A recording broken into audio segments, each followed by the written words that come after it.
आज एक बहुत ही चर्चित टॉपिक पर हम लोग बात करेंगे, सरदार भगत सिंह के विषय में।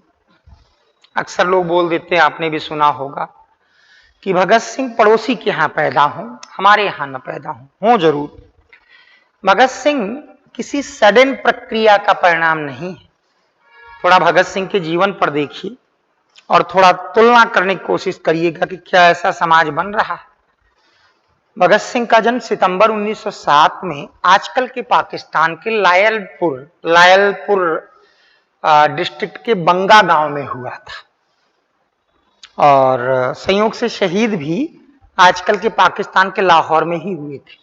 तब वो सिर्फ 23 साल के थे। 23 साल के भगत सिंह बहुत स्टूडियस थे, बहुत पढ़ते थे। आपको बड़ा आश्चर्य होगा वो हिंदी, अंग्रेजी, उर्दू, पंजाबी, फ्रेंच, अरबी, पॉलिश लैंग्वेज पोलैंड की, ये सब भी जानते थे। तो भगत सिंह लगातार सीखने का नाम है, लगातार सीखने का। और ये भगत सिंह को कोई सडन प्रोसेस से ये चीज भगत सिंह के अंदर नहीं आ गई है। थोड़ा बैकग्राउंड में जाएंगे, ऐसे ही परिवारों में भगत सिंह आते हैं। किसी भी परिवार में आकस्मिक रूप से भगत सिंह नहीं आ जाते हैं। भगत सिंह का जन्म मैंने जैसा अभी कहा 1907 में हुआ था। उनके दादा अर्जुन सिंह जो है वो एक पढ़े लिखे व्यक्ति थे। अगल बगल के कई इलाकों में अर्जुन सिंह जी की ख्याति कानून के विशेषज्ञ की, ग्रंथ साहिब के विशेषज्ञ की थी। एक अच्छे डॉक्टर माने जाते थे। और उस जमाने में 1907 में जो व्यक्ति जन्मा हो उसका दादा यानी 50 साल पहले अखबार खरीद कर पढ़ के अगल बगल के कितने गांवों के लोगों को खबर दिया करते थे। आपको विश्वास होगा कि भगत सिंह के दादा यानी अर्जुन सिंह महर्षि दयानंद सरस्वती के प्रिय शिष्यों में थे। महर्षि दयानंद सरस्वती के संदेश को पंजाब में वो प्रचारित कर रहे थे। और भगत सिंह के दादा जो थे वो सोशल एक्टिविटीज में बहुत ज्यादा लगे रहते थे। एक संपन्न किसान थे, तो जब किसी गरीब को रोटी देते थे तो उसके ऊपर सिक्का भी एक रख के देते थे। पूरे इलाके में कहावत मशहूर थी कि बड़े सरदार जी रोटी के साथ सब्जी के रूप में सिक्का देते हैं। सोशल एक्टिविटीज, ये चीजें परिवार में बचपन से आती हैं। भगत सिंह के पिताजी के विषय में भी थोड़ी चर्चा हम कर लें। हम सभी जानते हैं किशन सिंह जी उनके पिता हैं और अजीत सिंह उनके चाचा हैं। अजीत सिंह जी लाला लाजपत राय के राइट हैंड्स में थे। अंबा प्रसाद जी के साथ मिलकर उन्होंने मुहिब्बाने अंजुमने वतन भारत माता सोसाइटी की स्थापना की थी। ये संस्था पंजाब के किसानों के बीच कितनी एक्टिव रही। भगत सिंह के पिता और चाचा दोनों गदर पार्टी के सक्रिय सदस्य थे। जैसे उनके दादा 1893 में लाहौर में जब कांग्रेस का अधिवेशन हुआ तो उसमें शामिल हुए। दादा भाई नौरोजी से उनका पत्राचार चलता था। ऐसे परिवार में जो बच्चा जन्म लेता है और अगर भगत सिंह जैसा होनहार हो तो वो बचपन से सीखता है। सीखने की ललक जरा देखिए। भगत सिंह ने जब सेंट्रल असेंबली में बम फोड़ा था बटुकेश्वर दत्त जी के साथ, दोनों को 10-10 साल की सजा सुनाई गई थी। भगत सिंह लगभग 2 साल जेल में रहे थे। तो बटुकेश्वर दत्त जी के साथ रहकर उन्होंने उनसे बंगला सीख ली थी। इतने दिनों बंगला सीख ली थी। न जाने कितनी किताबें उन्होंने पढ़ी थी भगत सिंह जी ने। करतार सिंह सराभा को अपना हीरो मानते थे और पूरी शिक्षा दीक्षा उनकी जो हायर एजुकेशन है लाहौर के उस डीएवी कॉलेज में हुई थी जिसको लाला लाजपत राय जी एक और आर्य समाजी उन्होंने स्थापित किया था। आप कल्पना करिए कि 19 साल की उम्र में उन्होंने नौजवान भारत सभा की स्थापना की थी। नौजवान भारत सभा। भगत सिंह बहुत पढ़ते थे और उस जमाने के जितने थिंकर्स थे सबके विषय में उनकी अच्छी पकड़ थी। जब उन्होंने सेंट्रल असेंबली में अप्रैल 1929 में बम फेंका था तो जो पर्चा फेंका था उसमें इंकलाब जिंदाबाद ये नारा अल्लामा इकबाल का दिया हुआ है, क्रांति अमर रहे। और एक फ्रेंच फिलोसोफर था वेला, उसकी एक लाइन भगत सिंह ने यूज की थी कि बहरों को सुनाने के लिए धमाके की जरूरत होती है।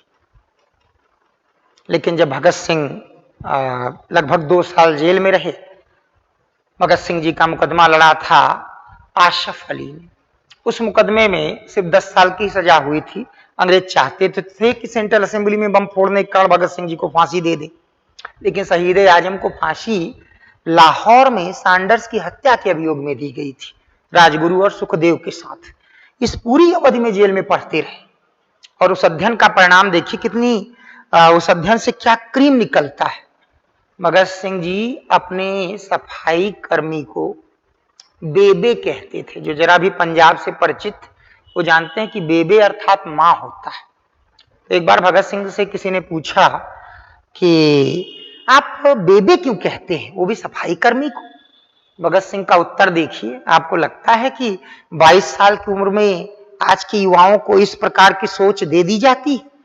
भगत सिंह ने कहा, मेरी गंदगी पूरे जीवन कुल 2 लोगों ने साफ की, बचपन में मां ने और आज इस उम्र में इन्होंने, इसलिए मेरे लिए मां जैसे। भगत सिंह ने भगवती चरण वोहरा से कहा, आप एक किताब लिखो, लोगों के मन में भ्रम आ गया है कि हम लोग गोली बम धमाके वाले लोग।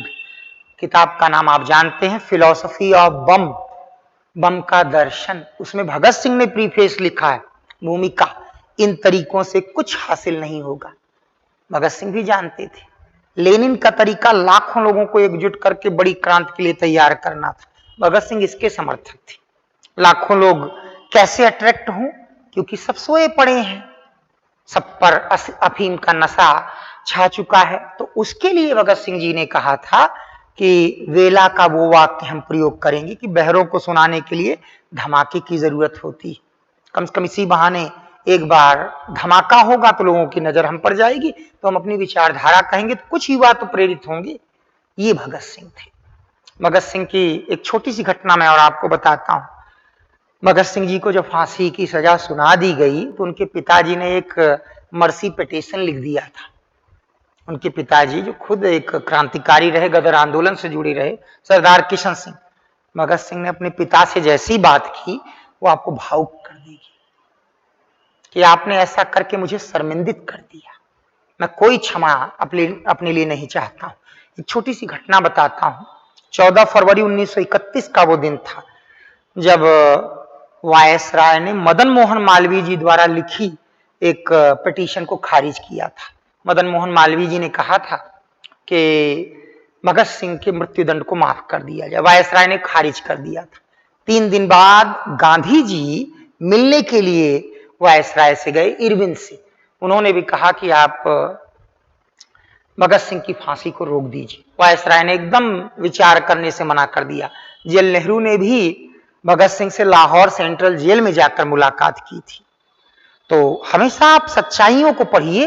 भगत सिंह बहुत स्टूडियस थे। भगत सिंह ने इन सारे प्रयासों की ये कह के आलोचना की थी कि मेरे जिंदा रहने की तुलना में मेरा शहीद होना इस देश को ज्यादा लाभदायक होगा, इसलिए कृपया कोई भी मुझे बचाने का प्रयास न करें। आप कल्पना करें कि 23 साल का एक यूथ क्या सोच रही होगी, क्या दर्शन रहा होगा, क्या अध्ययन रहा होगा। भगत सिंह एक प्रक्रिया का नाम है। भगत सिंह सडन नहीं बनते। ऐसे लाल जो है हजारों सालों की तपस्या के बाद किसी राष्ट्र को मिलते हैं और अंतिम क्षण में भी मृत्युदंड का क्षण नजदीक आ गया था। जेलर ने आके बताया, एक पुस्तक पढ़ रहे थे। उन्होंने कहा, जेलर साहब बस कुछ मिनट और दीजिए। बड़ा आश्चर्य हुआ, कुछ मिनट बाद तो फांसी होने वाली, अब क्या पढ़ रहे हैं? उस हिंदुस्तान को आज देखिए 2023 में कि फांसी दे दी जाए तो पढ़ाई करे नहीं किताब से, और वहां वो फांसी की पहले किताब से पढ़ रहे हैं। तो भगत सिंह ने एक वाक्य कहा, एक क्रांतिकारी दूसरे क्रांतिकारी से भेंट कर रहा है। ये लेनिन की जीवनी थी जो भगत सिंह ने पढ़ी। पढ़ने के बाद किताब को बंद किया, हवा में उछाला, अलमारी में रखा और कहा चलिए। वो दंग था। ऐसे व्यक्तित्व होते हैं। तो भगत सिंह जो है एक प्रक्रिया का नाम है। भगत सिंह जैसे यूथ अपने पीछे एक व्यापक दर्शन लेकर चलते हैं, और जब समाज का निर्माण उसी दिशा में होता है ना, तब भगत सिंह तैयार होते हैं। विचार करिएगा इस पर। धन्यवाद।